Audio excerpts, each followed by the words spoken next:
So, you've built yourself a business and now you're ready to upgrade it with a garage for your vehicle, which is a premium piece of Miscreated property.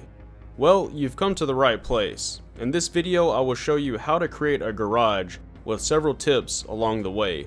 Starting here with tip number 1. Tip number 1 is the roll-up door will stop rolling if you walk underneath it. This will make it a lot easier to close when going in and out of. Just like this. See how it stopped? But let's just say that it doesn't stop and the door rolls all the way up. What I do is I get almost directly underneath the door and jump, and when close appears, I immediately press the F key. This can be a bit tricky at first, but once you do it a few times, you'll get the hang of it. So what's the point of storing a vehicle? The point of storing a vehicle is so that you have it whenever you find a towable base part somewhere in the map. Towable base parts are an upgrade from the plated base parts.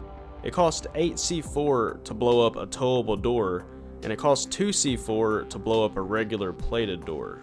It costs 4 C4 to blow up a 3x4 wall door, or just a regular 3x4 wall, and it costs 16 C4 to blow up a towable wall door, or a towable wall. You can see the difference between towable parts and regular upgraded parts with this metal trimming and just the overall sturdy appearance. Also, the doors open up like this. They are a bit more slower, so that's just something to take a note of. Vehicles are on a timer to despawn. If you have one in your base, it is on a 48-hour timer to despawn unless the timer is reset. The way to reset the timer is just by getting inside of your premium ride and then hopping out, and then it's good for another 48 hours. Let's take a look at the crafting menu to see what parts are needed for a garage with a high roof.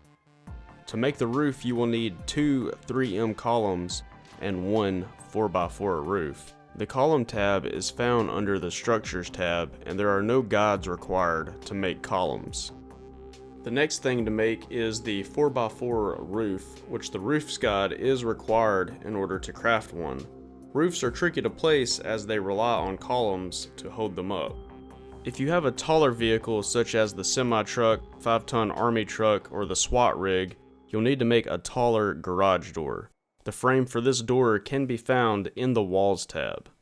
The door that goes with this frame is found in the Doors tab, and it's the door right on top, the Garage Door Large, costing a total of 10 sheet metal and 5 scrap metal. This door is great for tall vehicles, but if I have a short vehicle such as a car or a dune buggy, I just use the Gatehouse gate, which the Gatehouse guide is required in order to make one of these. Gatehouses are great walls inside of the base because it only counts as one base part towards the max count, and it still functions like a door. If your base is built on foundations, then you're going to need a ramp in order to get the vehicle inside. A ramp's one guide is also required in order to make this 1x3x3 ramp. Okay, so now that I've listed all of the parts that I use, it's time to start building. I've packed up all of the walls on the side that I want to build a garage, and I'm going to build a tall garage with a roll-up door to enter and exit. I'm going to place the frame right here first, and then I'll be able to place the door. It can be a little tricky to get it to snap, but it should work. Perfect. Now I'm going to place this 3x4 wall on top. And now you can see just how much area this covers up. So it's tall as 3 walls when you have the garage door plus a wall on top. So now that we have the door placed, it's time to start building the roof. So I'm going to place a 3M column, and what I do here is try to get as close as possible to the center snap location. I start in snapping mode and then I swap over to freeform mode, and I shift the column over about half a foot, so when I pack up the columns, the roof will just catch on the wall. But wait, I encountered some issues while I was building this, and I want to show you what those issues were before I show you the final product.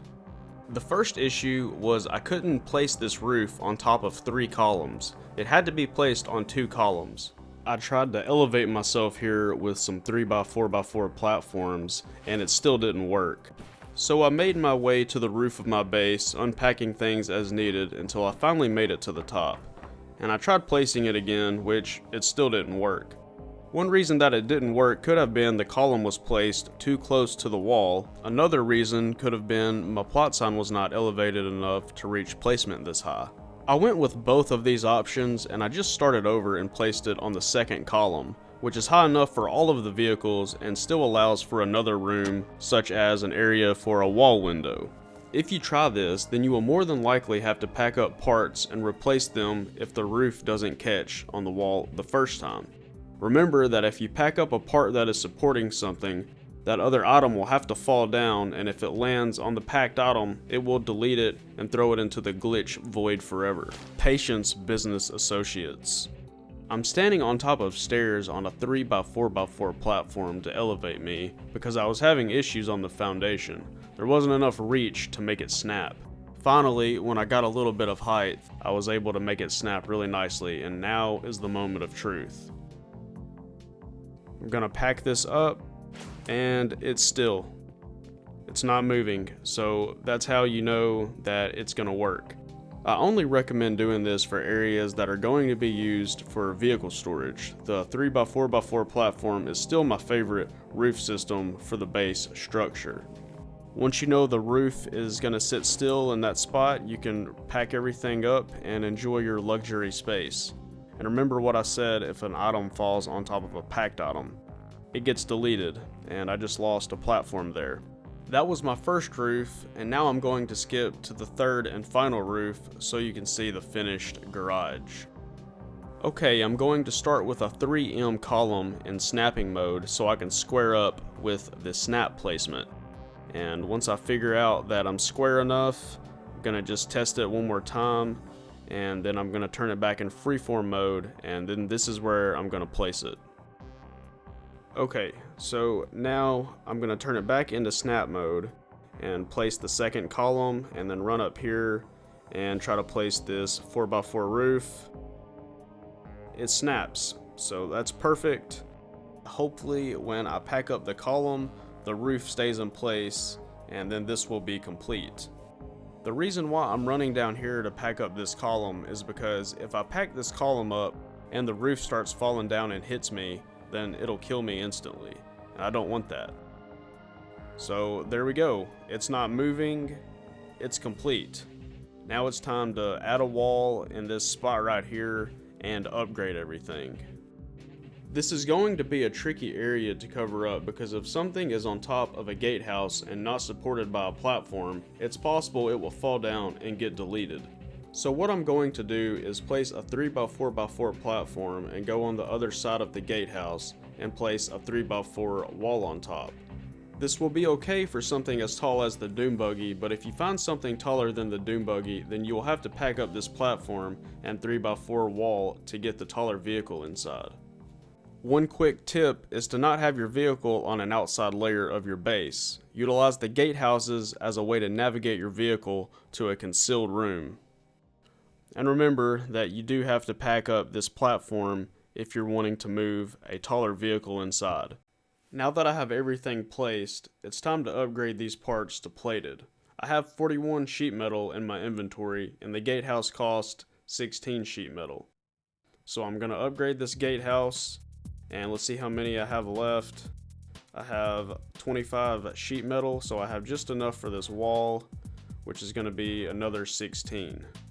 So there we go, that sound always scares me. And now let's see how much the roof cost to upgrade. Okay, I'm gonna jump up, I don't have enough, but let's just see how much. So to upgrade this part, it's gonna cost another 16 sheet metal for a 4x4 roof. So everything costs 16 sheet metal to upgrade. I want to move my vehicle closer inside my base so people can't see it from the outside. This is the core of my base, and this is where I'm going to park this car, and it's going to take a little bit of maneuvering, but I'm going to park this car in here, and I'm also going to put a gatehouse so I can open it up and hopefully move my car in and out with no issues. So I'm just going to place this gatehouse right here, and I'm going to place this gatehouse right here. And I'm gonna hop in the car and see if I can get this in here. If I can get this in here, this is gonna be a great place to hide the car until I'm ready to take it out.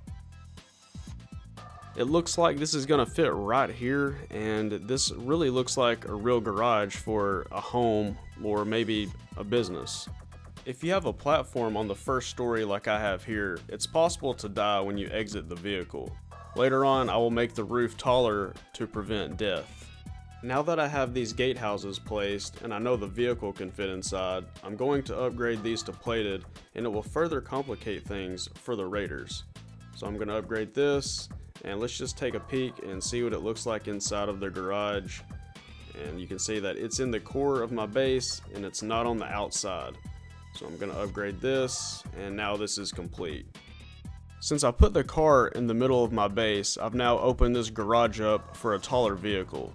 I got lucky and found the SWAT rig, so now I'm going to store this in my base along with the car.